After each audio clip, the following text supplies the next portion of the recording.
All right.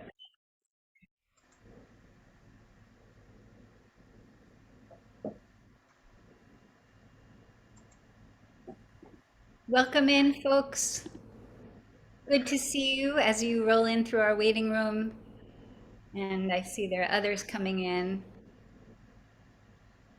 It is a supremely fine afternoon here in Zichron Yaakov. And I hope it's a good morning there in the DC area. Just again, just welcoming people in as you're coming in through the waiting room. It's really lovely to see you all. And Jonathan and I have been beginning to digest our time here and also really feeling excited to return home and to be with our community there. I want to say hello to Hillel, who doesn't know me, but I know his wife, Marcia, and knew the whole rest of your family. I'm Mim Eisenstein, and Hi. I went to Ramah with your sister, Oh, Alea hi, Shalom, Mimi. Yeah. both Poconos and Wisconsin.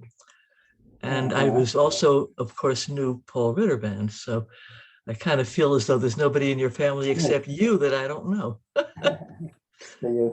We go a long way back, even if it's not Bet true. Hayeled, actually, we were in kindergarten together, but you couldn't possibly remember that. We were there. We were there at the same time. Yes, we were there at the same time, and your sister. That's amazing. I've never in my life met anyone who had ever heard of Secularism. Well, it disappeared. Actually, it revived in the 60s under the name of the Israel Chipkin School, and then lapsed again. Yeah. Well, it's really fun for the rest of us to see these connections. So thank you, Mim. Thank you for being here. It's just the top of the hour here. And again, welcome everyone in. It's great to see all of you. Hillel, I'm getting a message to ask if it's possible for you to move closer to your microphone so we can hear you more clearly. That would be great. Thank you. Okay, is that better? Yeah, that's great. Thank you. We have a precious hour here with a most wonderful guest.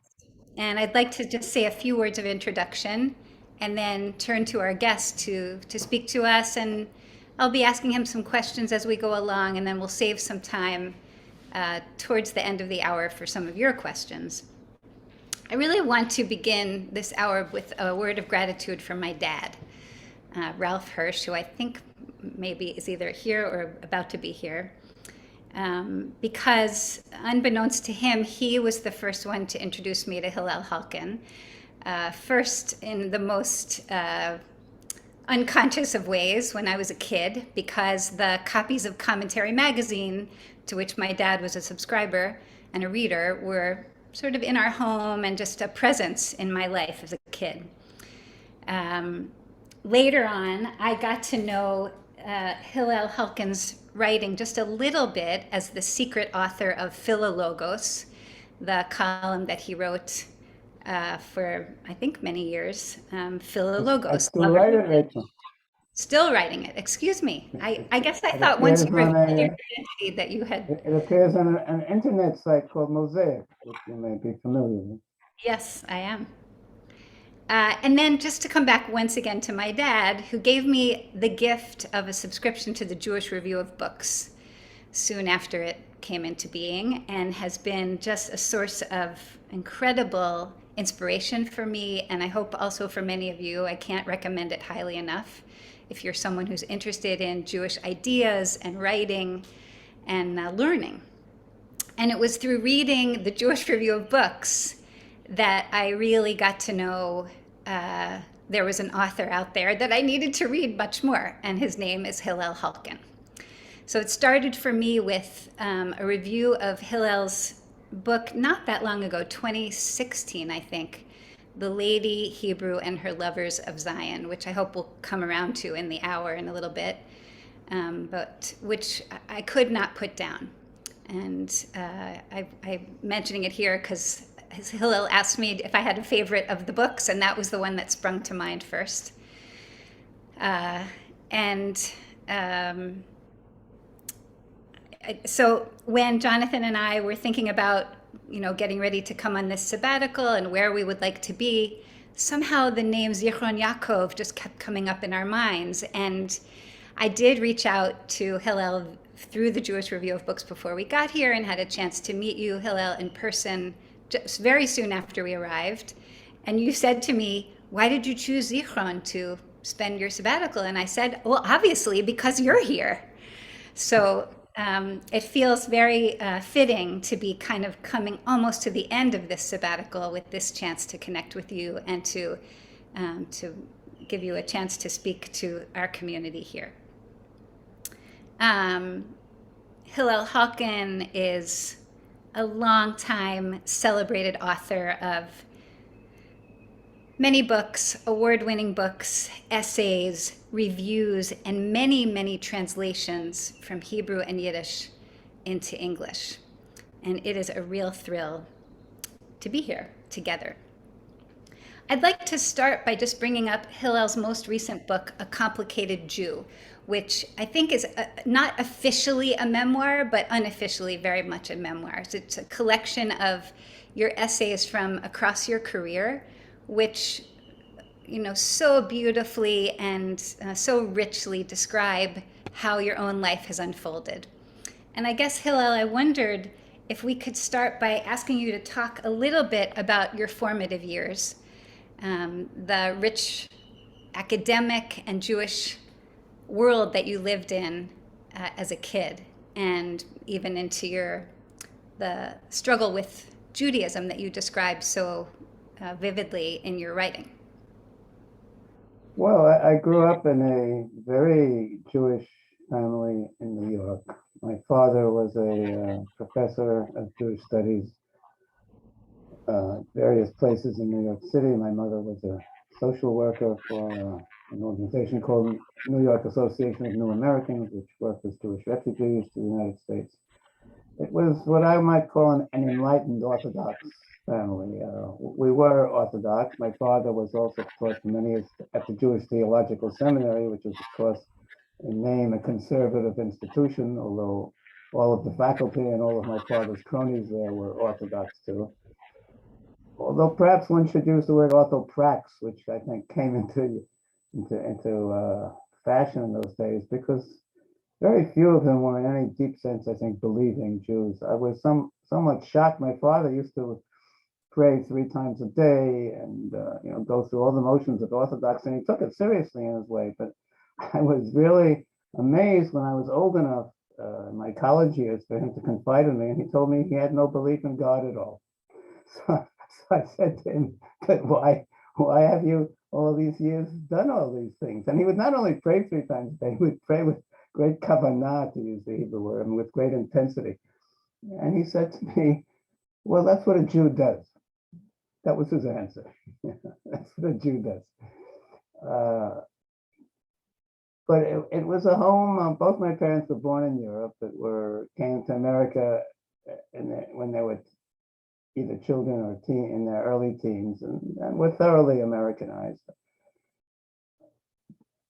And it was also a very Zionist home, a very Hebraically oriented home. Both my parents spoke Hebrew. My mother had lived in Palestine at some point in her younger years, and we often had Israeli guests in the home, and I mean, there was always a lot of Hebrew spoken in the house, not so much in the family. I remember once my father and I decided we were going to turn the home into a Hebrew-speaking home. So we tried for about 2 or 3 hours. My mother and sister refused to cooperate, and we all went back to English again. But basically, that was the environment.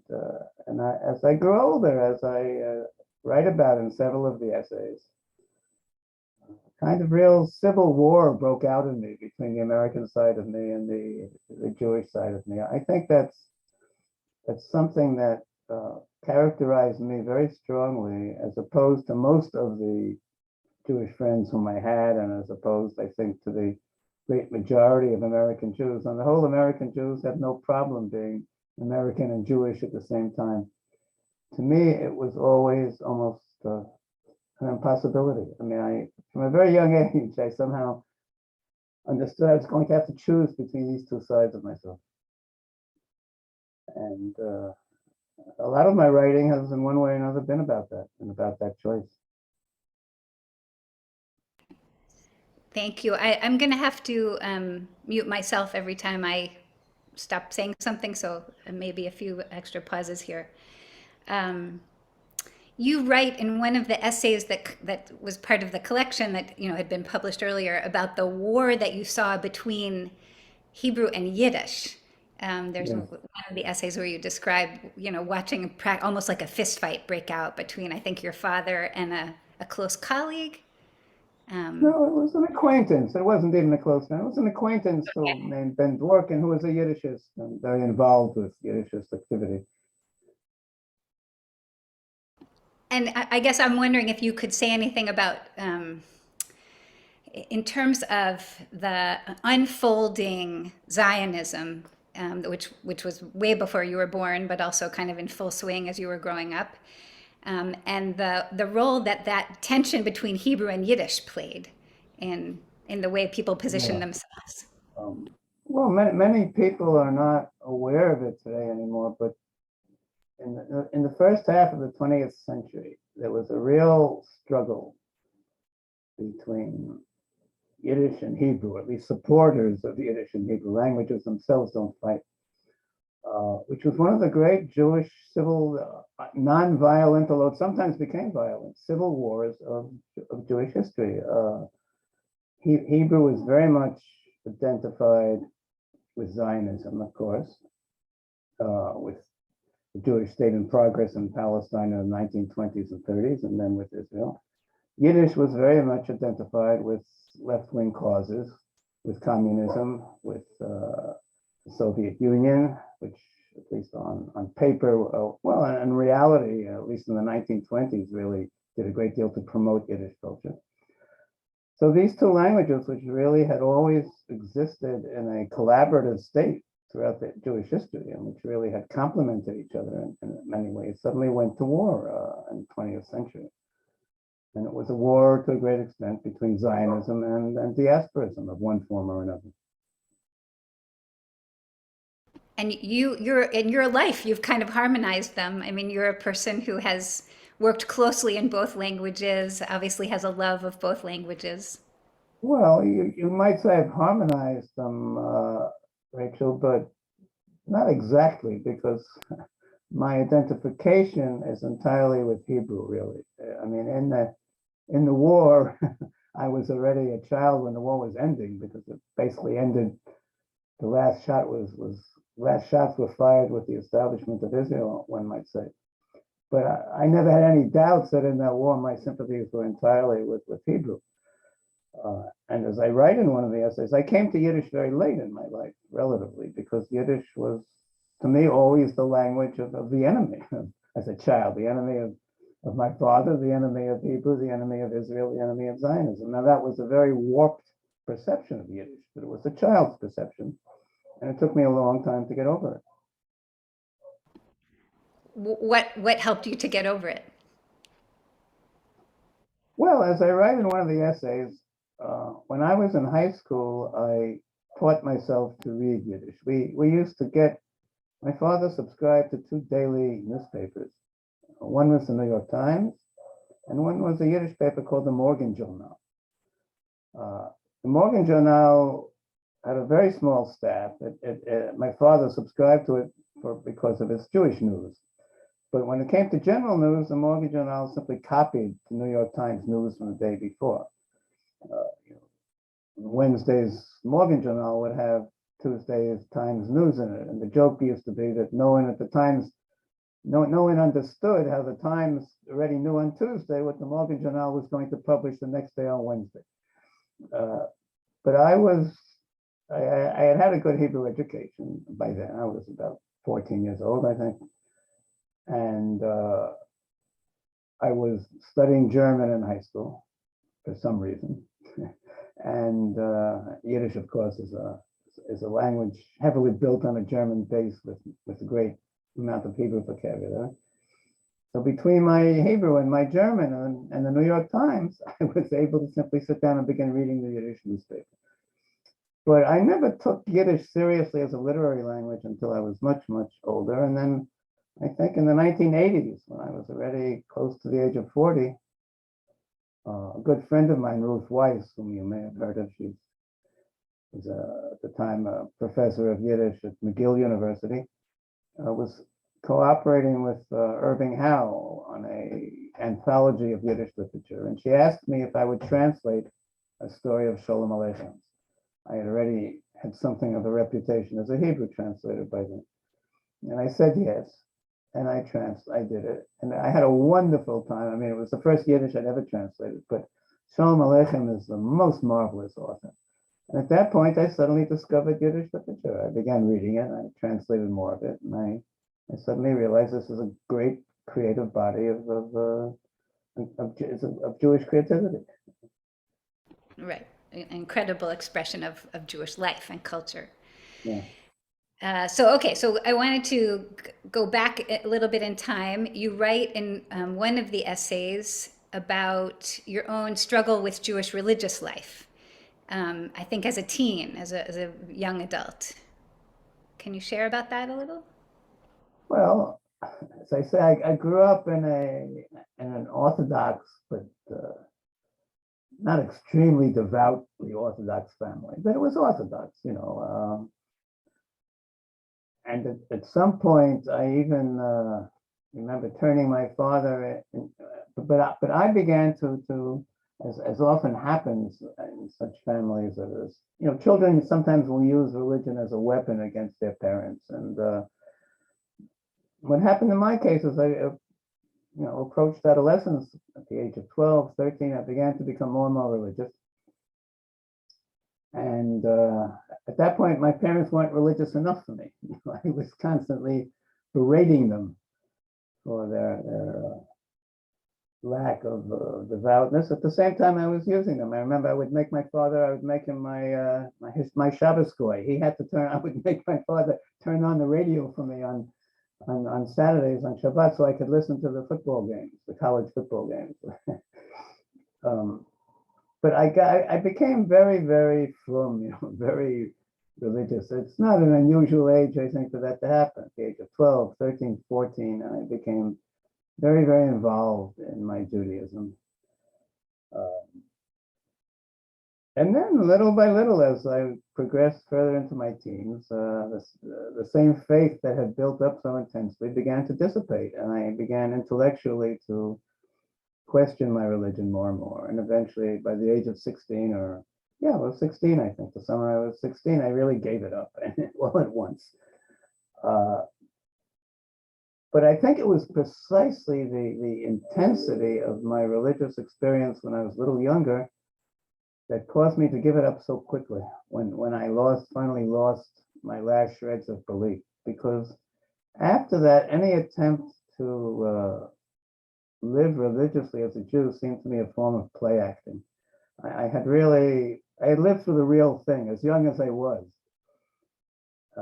And I understood what the real thing was. I understood what true religious emotion is and what true religious belief is. And when I no longer had these things, I just did not want to go on faking them. Yeah, I mean, I'm listening to you and remembering reading that part of that essay, and yeah. So the religion got relinquished, but the Zionism stayed strong and even grew for you. Zionism stayed, and look, I say the religion got relinquished, and it more or less did. Although in Israel, I mean, in my family, we like many secular Israelis, we do many things that are associated with it. We light candles on Friday night. Generally, if we don't forget, we often we say kiddush. Generally, certainly when the children or grandchildren are with us, we build a sukkah and Sukkot. We have, of course, a Pesach Seder. I mean, it's not as if there's no connection with Judaism at all. But these are more, just social, cultural customs that they don't have any, I think, deep religious significance at this point. But I think that I've always continued to be involved with Judaism on some levels, and I think you might say that if I have a difficulty with religion or argument with religion, this comes both from a basically deeply religious sensitivity that I still have, and the God I argue with is the Jewish God. The God I don't believe in is the Jewish God. You know, it's like the old joke: the synagogue I don't go to is an Orthodox synagogue. I think that the Judaism I don't believe in anymore, and the Jewish God I don't believe in anymore, are very part of my life still. They're always there as kind of foils, you know. So you're not religiously secular the way some Israelis are.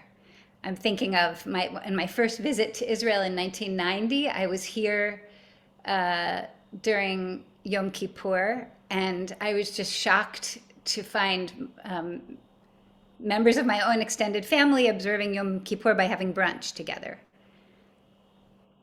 You know, there's an old joke about what's the difference between a Jewish atheist and a non-Jewish atheist, and the answer is a non-Jewish atheist does not believe there is a God, but a Jewish atheist believes that there is no God. And so yes, many Jews have that need for a belief system, even if it's atheism. But no, I to this day have great warmth in my heart for Judaism. And great criticism of it. I think it's always been a love-hate relationship with me. I mean, there are things about Judaism to this day that I love, and there are things that I really can't stand, and they're very closely connected.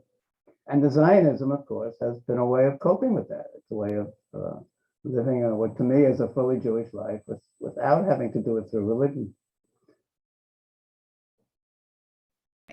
I just wanted to give a shout out for your review of the Koren Siddur. So I don't know, people in this Zoom room may not even know what I'm talking about. It's a modern Orthodox Siddur that came out through the Koren publisher, which has a strong association with Lord Rabbi or Rabbi Lord, whichever way it is, Jonathan Sachs. So I'm bringing this up only because here Hillel is explaining to us about his particular orientation towards religion. But if you want to read a beautiful description, more than a description, really an examination of the Siddur in general, just liturgy in general, Jewish liturgy, I really recommend reading that essay. So much so that I gave it to the liturgy class I'm teaching right now, who use the Koren Siddur as their main text. So even as you're describing, Hillel, your ambivalent relationship with traditional Jewish religious life, there's so much that we can learn from what you have to say about it. Okay, so I'm just going chronologically here, more or less, and let's see. There. If we can go ahead now, you arrived with your wife Marcia in Israel in 1970 permanently, after having been here and having grown up in a very strongly Zionist home. And as you've already said during the time we've been on this call, that's been a central theme in your writing and in your life, I guess. You came to Zichron, and can you share a little bit about, I feel like a fake local here calling it Zichron, like, oh, I live in Zichron, Zichron Yaakov, I should say. How did you end up here, and what was it that drew you to this place? And before you answer, I just have to say, another of the coincidences, I don't know, of our experience here is that we live in a small apartment. We've been staying just, I don't know, 100 yards or so from where I think your home was here for many years. Right. So all roads lead to this spot. Well, when we never intended to live in Zichron Yaakov when we came to Israel in 1970, we actually had, my wife and I had thought of living somewhere outside of Jerusalem. I should mention that several years previously, I had bought 150 acres in the state of Maine and intended to build a little log cabin and live on them. This was before the decision was made to come to Israel. So was clear to me that I wasn't going to be able to own 150 acres in Israel. Nobody does. Very few people own an acre. An acre is a big chunk of land in Israel. To live on a 5-acre property is almost unheard of. And we looked around Jerusalem, here, there, it was expensive. We couldn't find anything. We couldn't find anything that suited us. And one day we were driving up north to visit some friends, and we stopped at this little village on the way. And it was a little village then. It was a little hillside village of just, I think, about 4,000 people. Today it's probably 7 or 8 times larger than that. And we fell in love with it and bought land and built a house here. As you say, 100 yards or so from where you're living now, probably less. And could you say for the folks here, what was 1 or 2 things that you fell in love with? I mean, because there are lots of small villages, but what was it? Was there something about this place? Well, I mean, there were things that we fell in love with immediately, which were really the view, particular neighbors that we built the house next to. I wrote a book called A Strange Death, which is a semi-murder mystery, but it really deals with the history of Zichron Yaakov, and it tells the story of how we came to the town and much in great detail, which I can't do here. But Zichron was a very interesting town, particularly in those days. It was one of the first 5 Zionist farming villages that were established in Israel in 1882. Villages which all very quickly came under the aegis of Baron James de Rothschild and were part of what was known as the Rothschild colonies. When it was, Zichron was one of the largest of these colonies, which meant that it had already several hundred people living in it by the turn of the 20th century. And it was particularly known during World War I for being the center of an anti-Turkish pro-British spy ring called the Nili, which is of great significance in Israeli history. But when we first came to Zichron, there were many old timers still living there. And this was 1970. Well, we moved in, we built the house, we moved in 1973. There were many old timers who had been born in the late 1890s, the early 1900s, who still remembered the Turkish period very well because the Turks were here until the British drove them out in 1917, who remembered this whole spy ring story, and some of them were actually involved in it on a personal level, who of course remembered the British Mandate period very well.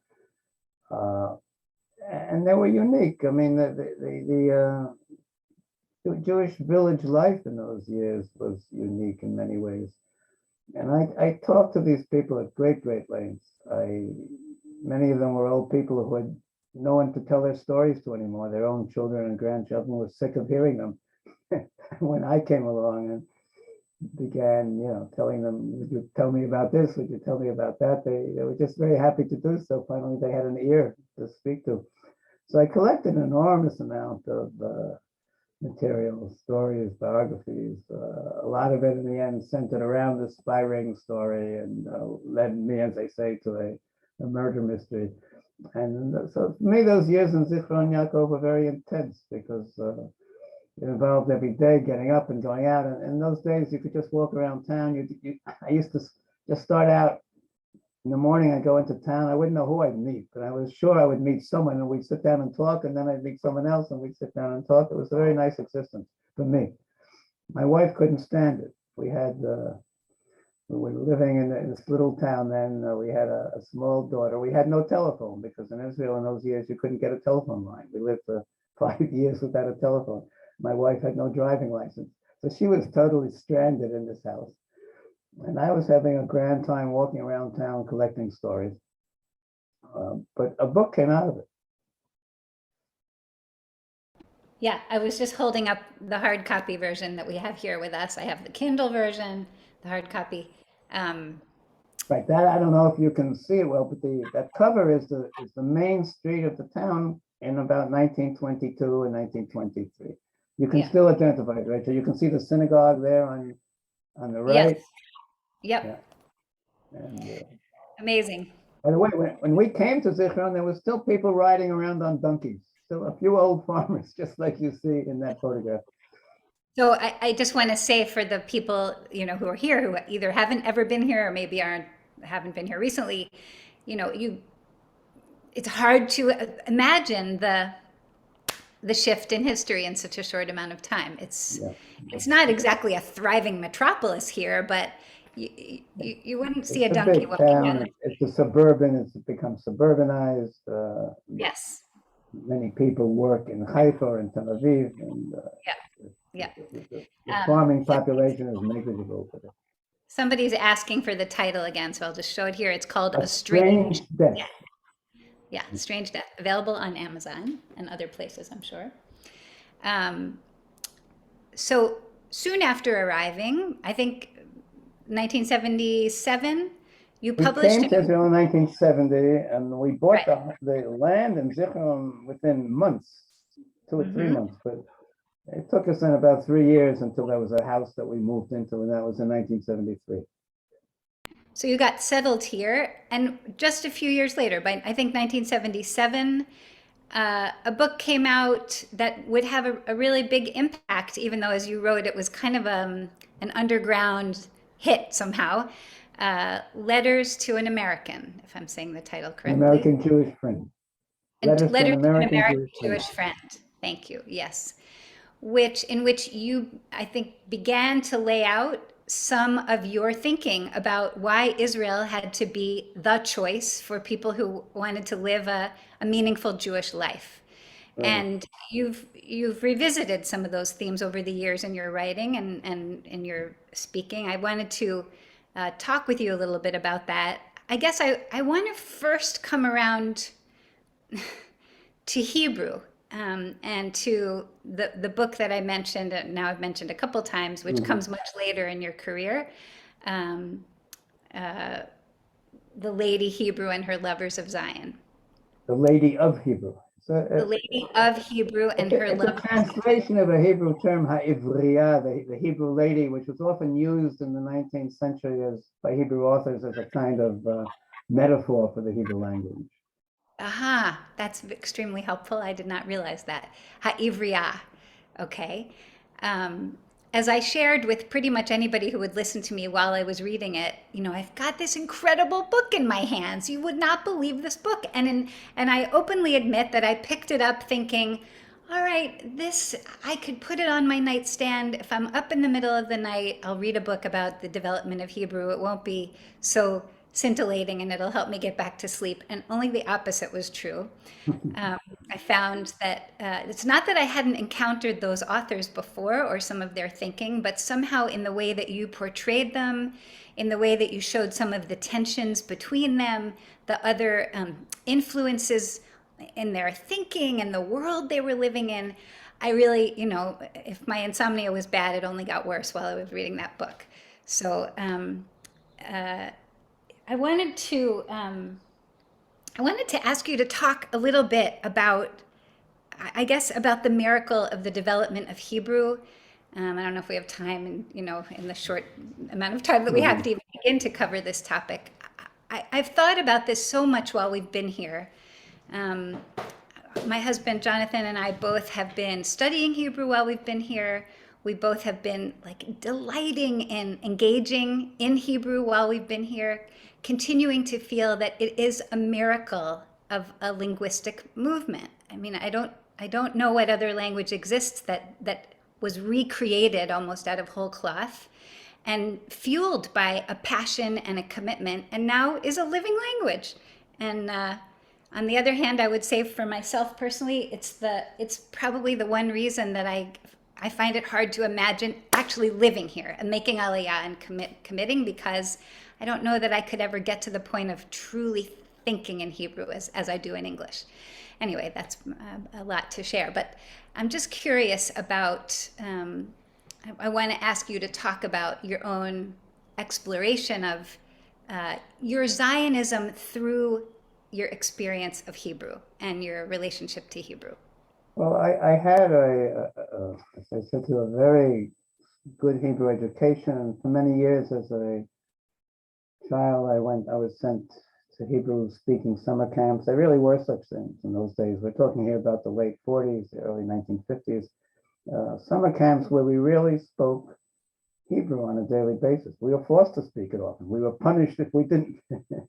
uh, so I always had really, I think, a great love for Hebrew. There were years in America where I had drifted very far from Jewish life. This is before we came to Israel, and in which I was going through a very assertively American phase of myself. And sometimes I think Hebrew was really all that kept me connected in those days to my Jewishness. But I always had a feeling for it.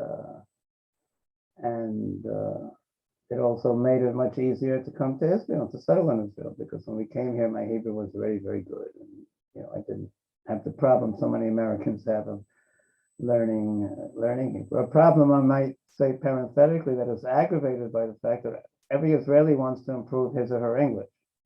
So when Israelis hear someone with an American accent, they don't want to speak Hebrew to them. They only want to speak English to them, which makes it very difficult for Americans in Israel to learn Hebrew. It's much easier if you're a Russian or a Frenchman.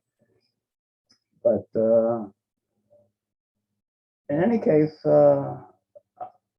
I had this connection with Hebrew, and already when I was living in the States in my early 20s, I found some work as translating Hebrew literature or Hebrew books. I wouldn't necessarily call them literature into English, and began my career as a Hebrew translator.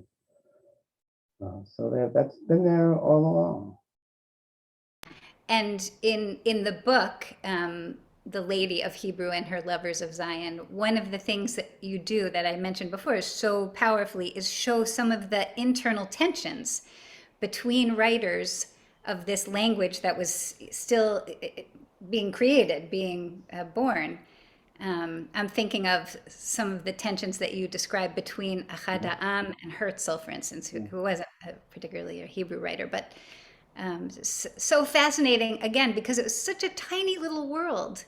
So very few readers of mine. One of the things that I try to show in that book, I mean, it's not by any means an original thought of mine, is that, I mean, modern spoken Hebrew was not exactly recreated, Hebrew recreated, as you say. It's not as if Hebrews at some point in the past had suddenly stopped developing and was simply lying there as a kind of dead body, and along came Zionism and Palestinian Jews in the late 19th century and revived it. Hebrew throughout the ages was in a constant process of development, of change, of enrichment, of going through different linguistic phases. And without that, its revival as a spoken language would never have been possible. 19th century, I mean, you can see when you look at 19th century written Hebrew, and Hebrew was really the language of Jewish intellectual life for much of the 19th century. It's the language not only of Jewish literature, of Jewish books, but also of Jewish newspapers, Jewish correspondences even. You can really see this language edging closer and closer to a kind of, almost as if it's an airplane that's gathering speed on a tarmac and trying to take off to the point where it begins to be spoken being the takeoff moment. And you can feel that happening, so that Hebrew didn't start being spoken from nowhere. But it still is miraculous, I think. And I agree with you. I don't think there's any other language in history that has undergone such a thing. There have been attempts to revive or to languages that were on the point of death or extinction, like Gaelic in Ireland. And anyone, I think, in the year 1900, if asked which had a better prospect of becoming a truly spoken national language again, Gaelic or Hebrew, everybody would have said Gaelic. It's already spoken. People know it. It's a living language already. Hebrew isn't quite, but it turned out to be the opposite for various reasons. Gaelic went and continued to expire slowly, and Hebrew is today a language spoken by millions of people. I know I still walk down the street in Israel and listen to Hebrew all around me and think, most of these people don't feel that it's so miraculous. They're just speaking the language that Their they speak. language. It's what they speak. And I want to kind of tap them on the shoulder and say, don't you realize how incredible it is that you're doing something that, and I appreciate your reframing, your correction, that it's not that it had stopped, it wasn't lying there dead, as you're saying. I would also add, Rachel, that to someone like myself, who both loves Hebrew so much and really knows it very well and has a very thorough familiarity with its history and with its various literary forms, Israeli Hebrew is sometimes very grating.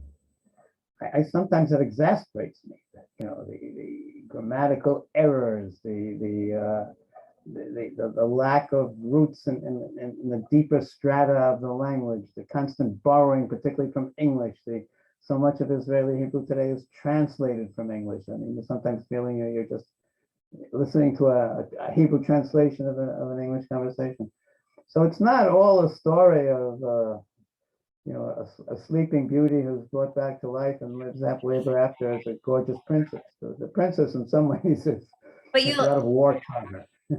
I hear you, and I was going to say you'll have to forgive people like me who need to see it through the romantic rose-colored glasses that I do. Well, I still do see it that way myself. I'm just saying there is another side to it. Hebrew has come back to life, but it's come back to life that in some ways is still not an entirely normal life. Mm-hmm. I was thinking of Hillel, I think you know Jeremy Benstein. He's a Yes, I academic and had dinner writer. with him about a year ago. Yeah. Yeah, he was saying that he also came to visit us here in our Adat Shalom Zoom room, and he's someone who taught me that there's a new Hebrew verb just in the last 2 years, lidelver, which is to deliver, which Actually, was I haven't heard that word, yeah. but that's He says perfectly. he says it kind of rolling his eyes and says, come on. But it came up as a result of No, Corona, you the see, deliveries that were being made. here I would disagree with him, Rachel. I think that to take the English word deliver and to adjust it to the Hebrew verbal system and create a verb lidalver, to me, that's actually perfectly okay.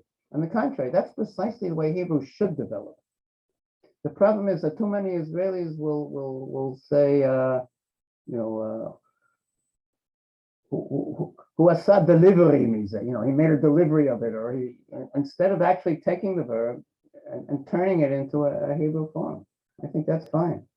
So you don't object to appropriating a word from somewhere else, from another language, English or On whatever, the contrary, into Hebrew. if you look at rabbinic Hebrew, you look at the Hebrew of the Talmud, the Hebrew of the Gemara, the Hebrew of the Mishnah, it's full of borrowed words, particularly of Aramaic, of course, but of Greek. There is an incredible amount of Greek in early rabbinic Hebrew, but you hardly notice it because it's so Hebraized. Every Greek word was given a Hebrew form and integrated into the Hebrew grammatical and morphological system. So that's the way languages do grow naturally. Mm-hmm. The problem Yes. today is that Hebrew doesn't do that enough. I appreciate the distinction. I really thank you.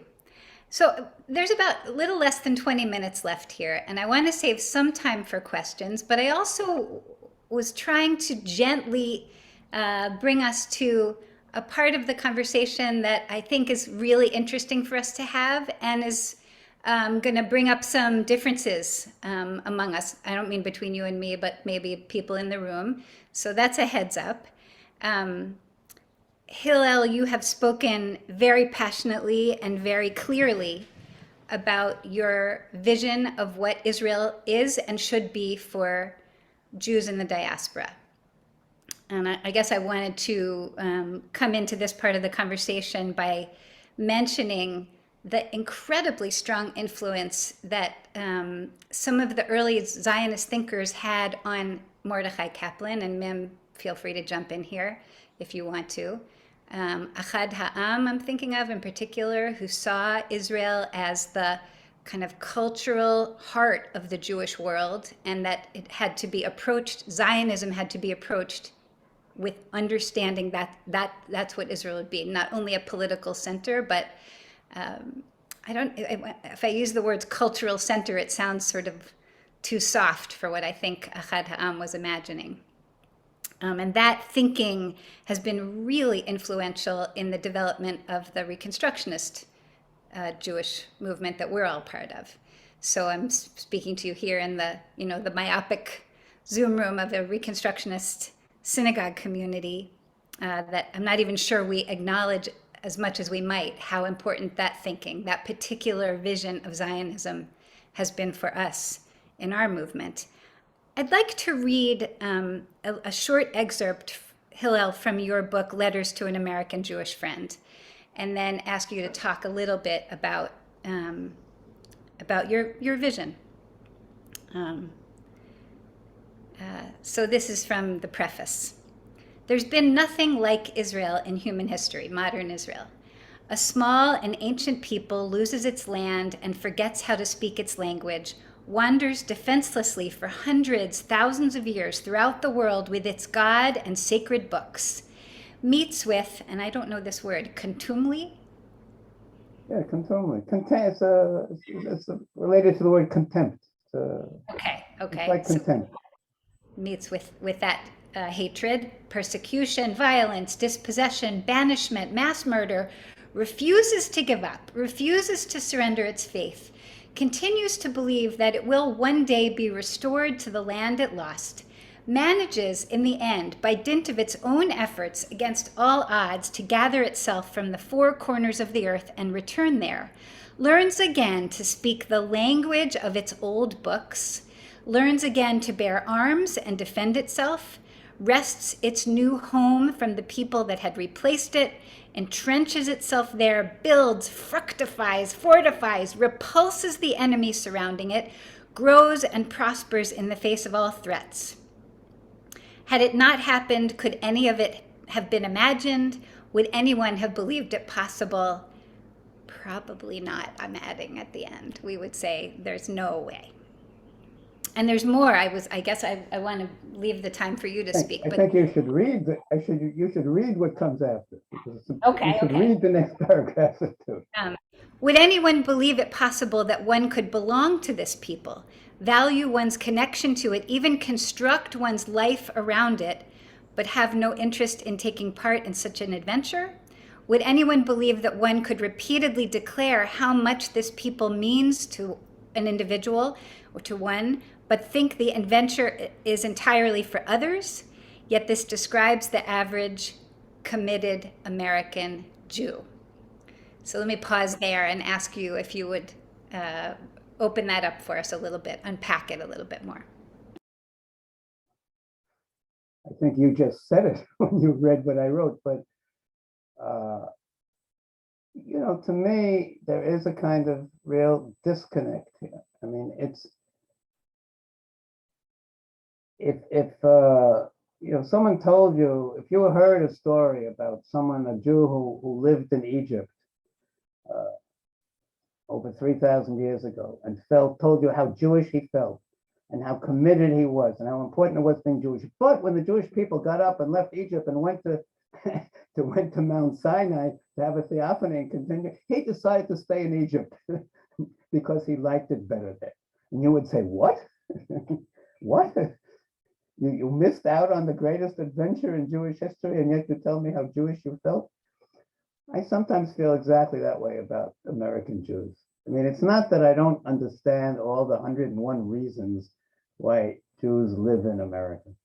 And I certainly have no quarrel with assimilated Jews who go on living in America. I have no quarrel with assimilated Jews at all, in fact. It's always seemed to me very, very paradoxical of Zionists to complain about assimilation. Zionism always predicted that assimilation was an inevitable part of the modern Jewish experience. It's ridiculous then to complain that it's happening.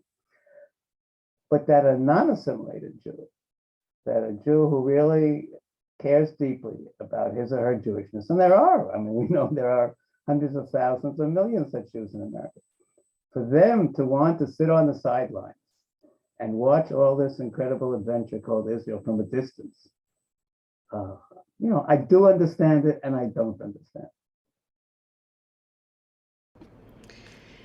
I can tell you, as someone who lives in that tension myself, that it's an impossible equation to solve, Right. and it's for all the practical reasons that you just referred. Go But you ahead. see, someone like you, Rachel, those Jews who understand that it's a terrible problem or an impossible one to solve, I have full sympathy for them. I mean, it's the Jews who don't understand that it's a problem, to whom it doesn't occur that there should be a problem. Those are the ones I feel most critical of.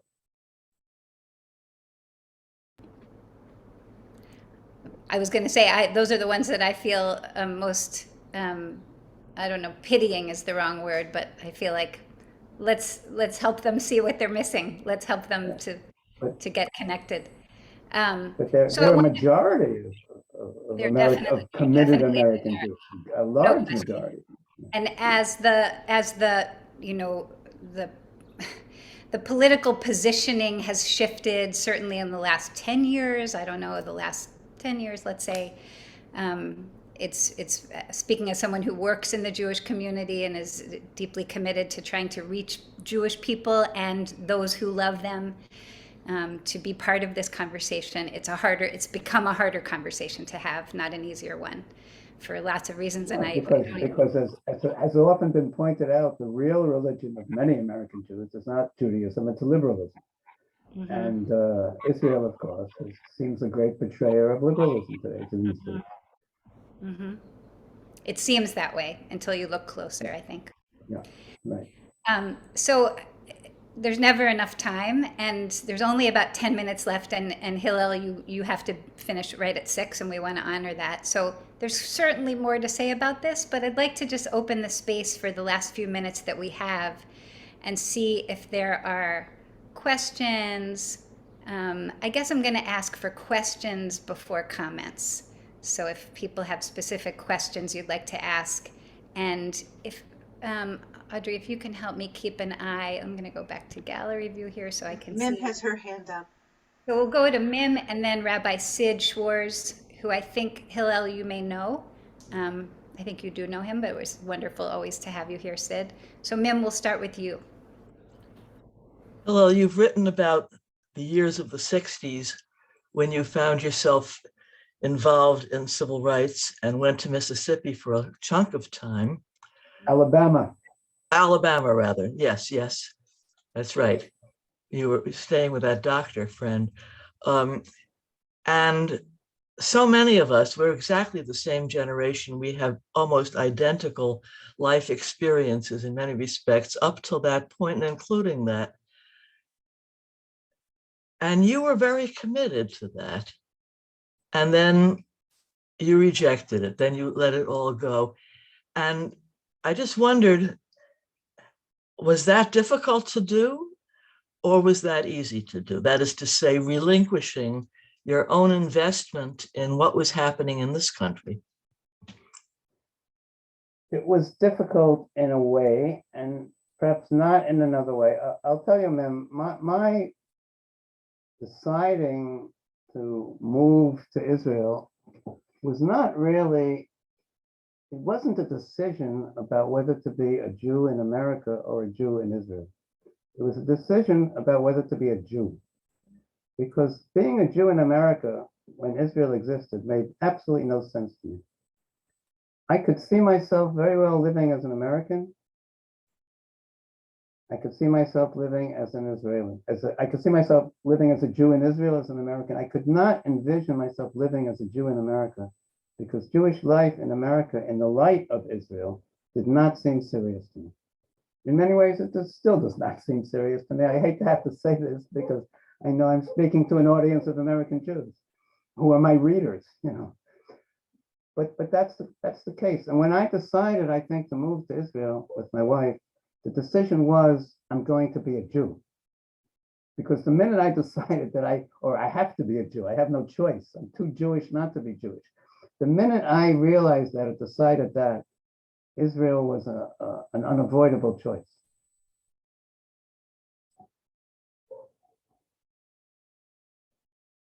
Thank you. Thank you for the really great question, Megan. Sid, we'll go to you. Thank you, Rachel. What a privilege it is to have you in our community, Hillel. I don't expect you to remember. I put in the chat box about 20 minutes ago that when Letters to an American Jewish Friend came out, it really shook the Jewish world and had a profound impact on me. I was at that time in rabbinical school, and though I don't expect you to remember it, we started a correspondence, or I started a correspondence with you. You were gracious enough to respond, and a couple of years later, I sat in your living room and we talked about that because I thought that your critique of American Jewry and American Judaism was as clear-headed and as sharp as anything I'd ever read since I read Mordecai Kaplan. So in that light, I want to ask you about something which I sent to Rachel last week. It was a column by Danny Gordis. I'm not sure whether you had written something or he interviewed you, where you made a statement which I'd love for you to either confirm, deny, or elaborate on. And that statement was that if God forbid Israel were destroyed, your view would be it'd be better that world Jewry disappeared, which, given your knowledge of and passion for Jewish history, is quite a 360. I mean, the fact of the matter is the Jewish people is here and Israel is here today because we found a way to compartmentalize our national passion and make it portable. So we could, again, in the 20th century, reestablish the state of Israel. So it's a curious statement for you to make, and I'm wondering whether you would either elaborate on that or deny it. I won't deny it. I'll confirm it very wholeheartedly. I did say it. I believe it. Look. I mean, this is too complicated an issue to deal with in 3 minutes. But I will say this: Zionism was from the very beginning, and to me still is predicated on the belief that Jewish life in the diaspora, for all its glories, for all its achievements, and for all its terrible, terrible failings and human suffering, ending with the Holocaust, Zionism has really believed that this life was a bad form of living, that this was not the way Jews should be living, that Jews should be living in a independently as an independent, free people in their own right. Now, we lived as such a people once in antiquity. We had a temple. We lost it. It was destroyed. We built a second temple. We lost that. It was destroyed too. Israel, in many ways, is a secularized version of a third temple. It's the Bayit Rishon. It's the third temple. If we, as a people, cannot maintain our temple this time too, if we don't have the ability or the resources or the determination or whatever it takes to keep Israel alive, then I think we've struck out. I mean, how many times, how much sympathy can you have with a people who goes on blowing its independence and its freedom time after time after time? You know, if Israel in the end goes under, it's not going to be because of Iran or the Arabs or this or that. It's going to be because of the Jews. It's because the Jews couldn't keep it going. It's the only reason Israel will ever go on. And if we cannot keep Israel going, if we cannot make a going affair of it, in my opinion, we simply don't deserve to exist anymore. We're not a people deserving of existence. How many chances do you want life to give you? I'd like it to give us infinite chances. No, nobody deserves infinite. Probably not fair. Right. So it's a very much a critique of the Jewish people that you're turning towards. Zionism was a critique of the Jewish people. What Zionism has lost today is precisely that it's become a form of self-celebration. But that's not what Zionism was originally. Zionism, I mean, the early Zionist writers, the writers I write about in The Lady of Hebrew and Her Lovers of Zion, were the most bitterly critical of Jewish existence. They saw Zionism as a remedy for a people who was, in many ways, were a sick people, who were people living unhealthily. And Zionism was a form of the only possible way of restoring health to the Jewish people. But my great fear for Zionism is sometimes is that in the end, even it will not have been a cure for our ills.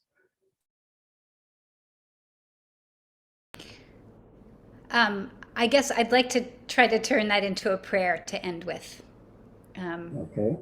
Coming to the end of our time here, and I want to just respect that, but I don't know, somehow not to put so much pressure on Zionism to be the remedy that the Jewish people needs, but for it to be once again an approach to Jewish life that insists on the best that Jewish values have to offer to its own people and to the world.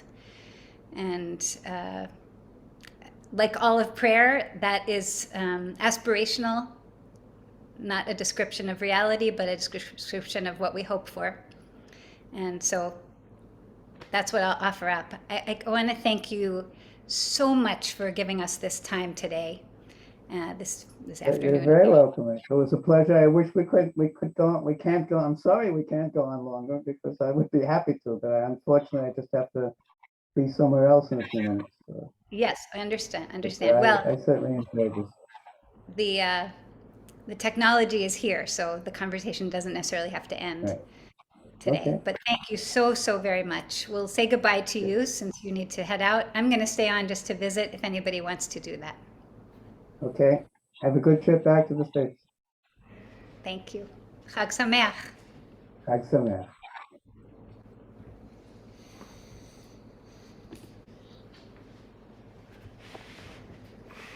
So thank you all for tuning in. I'm just going to put us on gallery again so I can see everyone. And yeah, and Jonathan's piping in here too. Oh, you know what? I have this fancy thing on. So It's okay. It's okay. I can be fussy. Okay. Yeah. So, Sid, I appreciate you. Are you still here, Sid? I don't know. Anyway. You got two screens here. I am, yeah. There you are. So thank you for bringing up that question at the end. To be honest with you, I was debating about whether to angle right at it the way you did, only because I feel like so much of his work, he has so much to say outside of that question. And I didn't want us to miss out on all the richness and interesting, material to engage with. That's not even about the question of, this, as I wrote to Sid when we exchanged some words about this before today. Like, what kind of people go around talking about, well, what if we get blown up? What will happen? It's a very apocalyptic way of looking at life. And I feel like I've so much appreciated, especially from Halkin, what he has to teach us about language and culture and so many other things that aren't about what will happen if Israel gets destroyed or gets demolished. I will add one other thing, which is so powerful to hear him describe the state as the Bayit Shlishi, the third temple, which I think is an apt formula to describe. I had the opportunity during this sabbatical to visit Jerusalem a couple of times, Jonathan and I together, and to be in the Old City several times, and to get a glimpse of the unfortunate relations there within the Jewish community, forgetting about the incredible problems that there are between Jews and Arabs of different cultural backgrounds, but just within the Jewish world itself. And a feeling that, there's so much more that's important to talk about here and so much more of value in this amazing country that I would rather us not dwell on that too much. So yeah, chime in here. Kayla, go ahead. Don't forget to unmute. The rabbi said that the first and second temples were destroyed because of Sidat Chinam. Correct. internal. And in that sense, I think he's probably right, because that is what could destroy us again. Yeah. But I thought, I was really glad that Sid brought that question up, because John has been fulminating about it since he saw it. Yeah. And I don't think any of us would have understood where Hillel was coming from without the prior discussion. Had you started with that, it just would have blown up. But the Right. fact that No, it came I at the went- very end, then you know where he's coming from. Correct. And so you can understand why he is saying that. Although at the beginning, if you simply hear the statement, you think, this is the negation of half the world's Judaism. Correct. He says, just so you all can hear the actual quote, it was that if, in fact, Israel, the state of Israel, were to be destroyed, the continuation of Judaism in the diaspora would be pointless and shameless. That's what he says. And it's quite a bomb there. But I want to say one other quick thing, and that is that I was a student of his father at Jake's. Father Wow. was my Tanakh and Jewish history teacher, and he was a very fine teacher. And Hillel looks exactly like him. And as I was looking at him, I was thinking, no, it's not Abe Halkin, it's Hillel Halkin. Wow. Yeah. He when I spoke with him, I got a chance to sit down with him in person a little bit, and he said his father was actually an Arabist, had studied Arabic language and I guess history, and obviously was a scholar of other things as well, but that was his main specialty.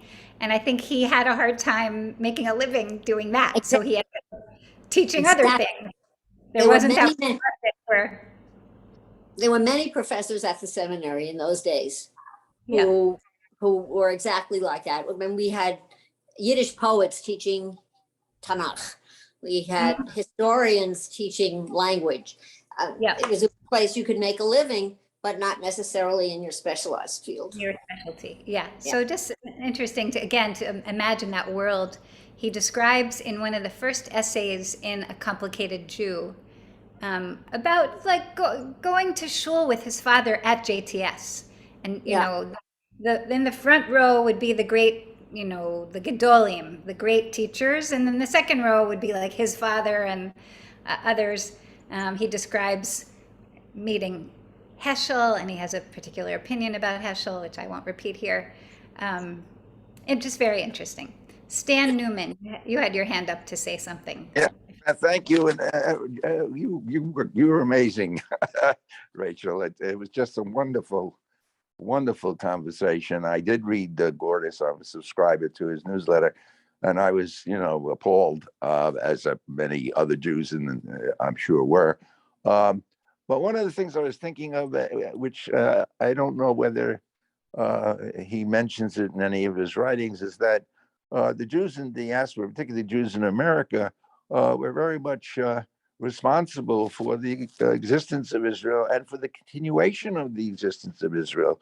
Because one could argue that without the political influence, if you want to use that word, or strength of the American Jewish community, and maybe not so much now, but the financial support and in the beginning, even the material support, Israel probably wouldn't either exist or survive.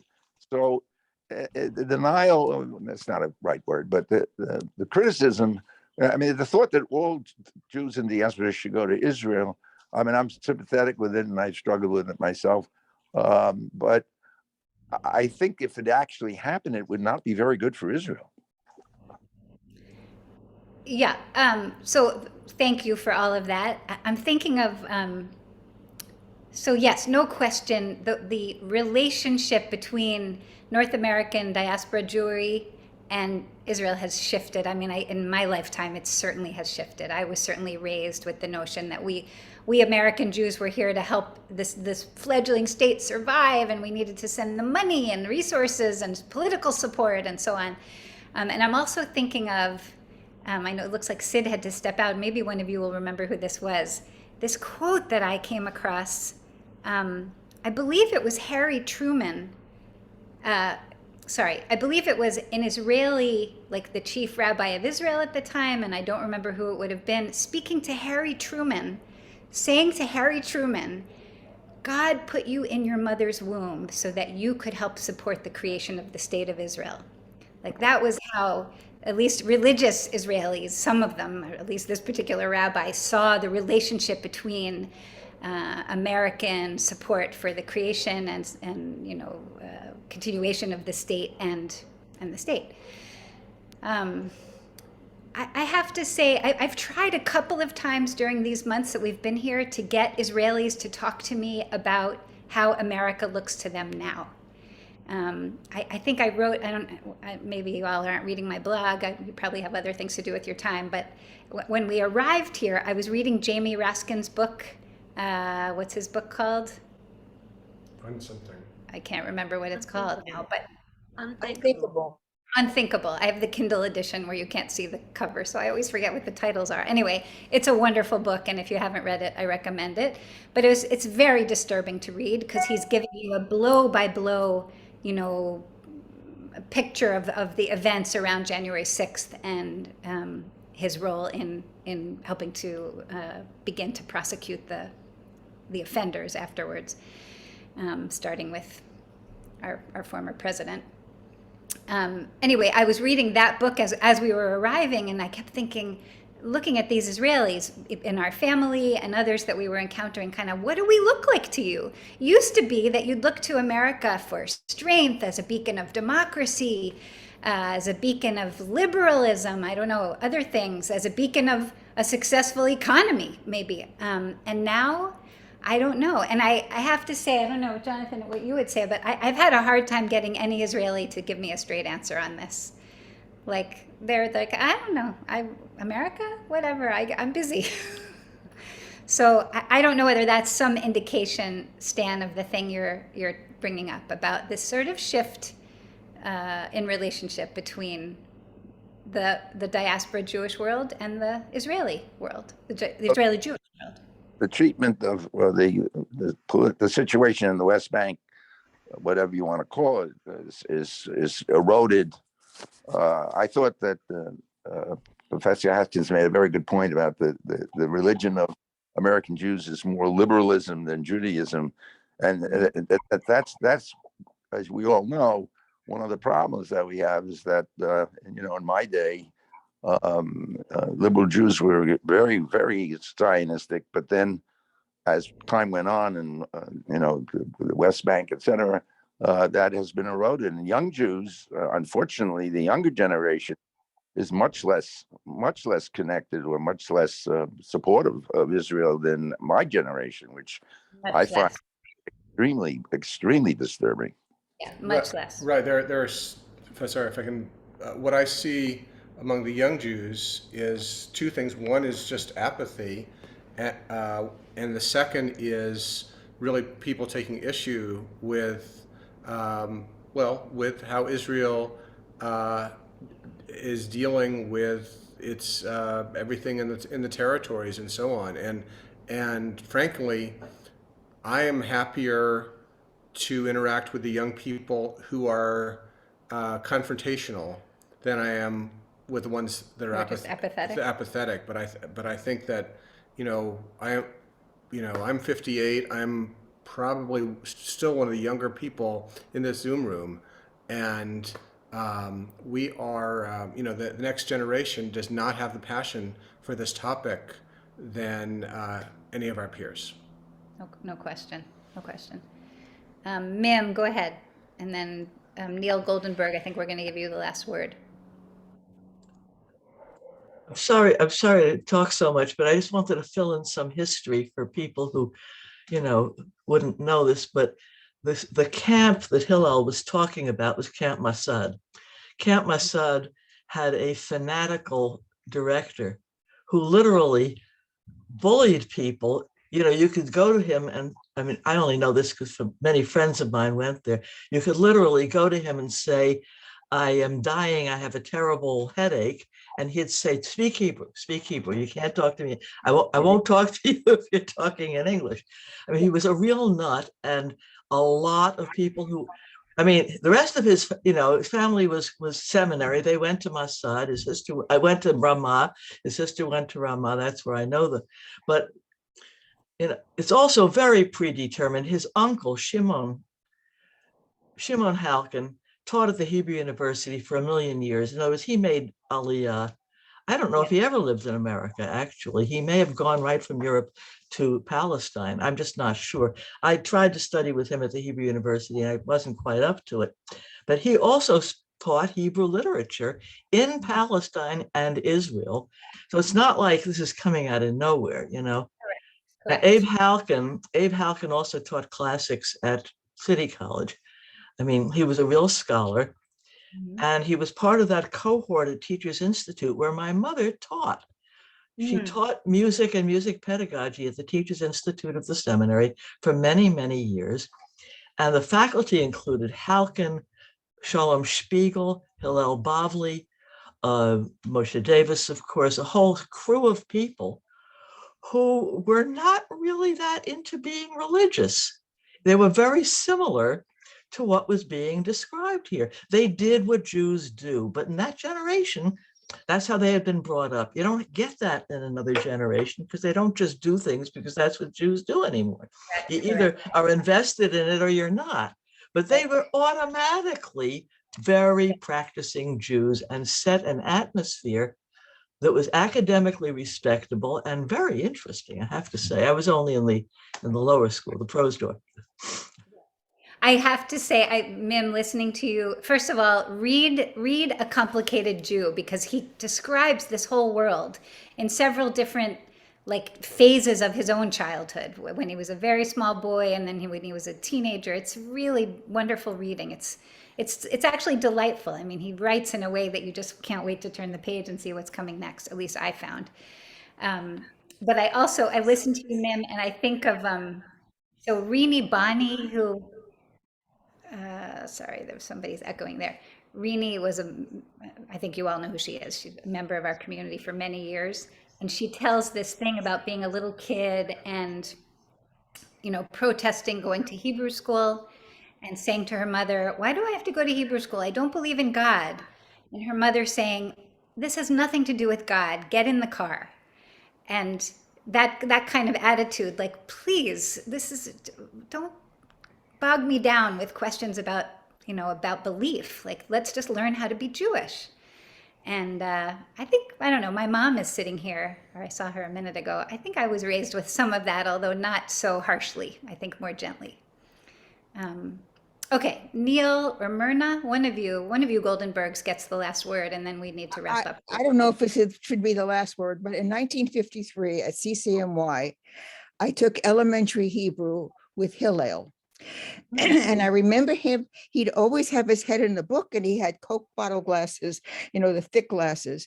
He never looked up. So I can't say that he'd ever even knew that I was in the class, but he was, that's where I had many years of cheder, but I took elementary Hebrew to learn real grammar.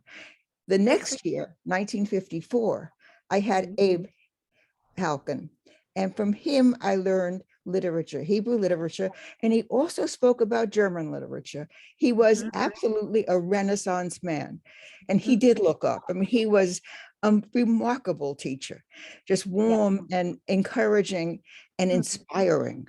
I have to say, Hillel in elementary Hebrew was not inspiring, but his father, amazing, just amazing. So I just wanted to add that. And I'm so glad Hillel grew up to be who he is, because I never would have thought so from elementary Hebrew at CCNY. I just would not have thought that.